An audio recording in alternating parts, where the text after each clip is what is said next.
బాలామృతంలో విషం కలిపి పెట్టడం వల్ల దాన్ని తిని ఒక బాలుడు చచ్చిపోయాడు. ములుగు జిల్లా గోవిందరావుపేట మండల కేంద్రంలోని ఎన్టీఆర్ కాలనీ అనే ఒక ఏరియాలో జరిగింది. ఎవరో గుర్తు తెలియని వ్యక్తులు అంగన్వాడీ కేంద్రంలో దొరికే బాలామృతంలో విషగులికలు కలిపి అక్కడున్న కోతుల్ని చంపడానికి అక్కడుండే పల్లె ప్రకృతి వనంలో ఈ పిండిని పెడితే అది ఒక బాలుడు తిని చచ్చిపోయాడు. ఇది చాలా అంటే చాలా విషాదకరం. అయితే ఇక్కడ ఒక 2-3 డౌట్లు. అసలు అంగన్వాడీ కేంద్రాల్లో ఉండే బాలామృతం బయటికి ఎట్లొచ్చింది?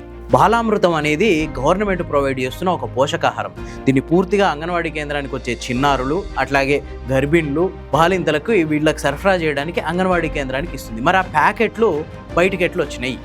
వేరే వాళ్ళ చేతుల్లోకి ఎట్లా వెళ్ళినాయి? దాంట్లోకి విషగులికలు ఎట్లా వచ్చినాయి? రెండోది, ఇక్కడ గ్రామ పంచాయతీ సిబ్బందే కోతుల్ని చంపడానికి ఈ బాలామృతంలో విషం కలిపి పెట్టిర్రు అనే ఆరోపణలు కూడా వస్తున్నాయి. దీని మీద ఎంక్వైరీ జరుగుతుంది. వాళ్ళేనా కాదా అని తేల్చాలి. అసలు ఎవరైనా, అది పంచాయతీ సిబ్బంది అయినా ఇంకొకరైనా, కోతుల్ని చంపడం అనేది నేరం. ఇదే నిజమైతే పంచాయతీ సిబ్బందే గనక కోతుల్ని చంపడానికి ఆ బాలామృతంలో విషం కలిపి పెట్టినట్టయితే వాళ్ళ మీద ఖచ్చితంగా చర్యలు తీసుకోవాలి. ఫస్ట్ వీళ్ళిద్దరి మీద, అంగన్వాడీ కేంద్రం నుంచి బాలామృతం బయటికి వెళ్ళిన సంఘటన మీద, ఆ తర్వాత పంచాయతీ సిబ్బంది మీద కూడా చర్యలు తీసుకోవాల్సిన అవసరం ఉంటుంది. అంతేకాదు బహిరంగంగా విషం పెట్టడం, ఇది ఇంకొక నేరం. అంటే కోతుల్ని చంపడం కోసమే అయినా ఆ విషాన్ని బాలామృతంలో కలిపి బహిరంగంగా, అంటే మనుషులు తిరిగే చోట పెట్టడం. ఇప్పుడు చిన్నపిల్లలు తిని ఒక పిల్లోడు చచ్చిపోయిండు, ఆ పిల్లోడితో పాటు వెళ్ళిన మిగతా ఇద్దరు కూడా దాన్ని చూసి వదిలేసిరు. వాళ్ళు కూడా తింటే ఈ మృతుల సంఖ్య 3కి పెరిగేది. ఈ చిన్నపిల్లలు తిరిగే ప్లేస్లో అట్లాగే పెంపుడు జంతువులు కూడా తిరుగుతుంటాయి.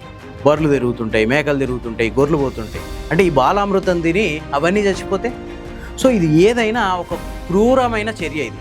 సో ఈ మొత్తం వ్యవహారంలో ఎంతసేపు బాలుడి మృతి అనే కోణంలో కాకుండా బాలామృతం అసలు బయటకు ఎట్లొచ్చింది అంగన్వాడీ సెంటర్ నుంచి? రెండోది, పంచాయతీ సిబ్బందే గనక ఈ కోతుల్ని చంపాలనే ఆలోచన పంచాయతీ సిబ్బందికే గనక వచ్చుంటే వాళ్ళ మీద చాలా కఠిన చర్యలు తీసుకోవాలి. లేదంటే ఇంకెవరైనా సరే, పంచాయతీ సిబ్బంది కాకుండా ఆ గ్రామస్తులు ఎవరైనా కూడా కోతుల్ని చంపడానికి ప్రయత్నించిన వాళ్ళ మీద కూడా చాలా గట్టి చర్యలు తీసుకోవాలి.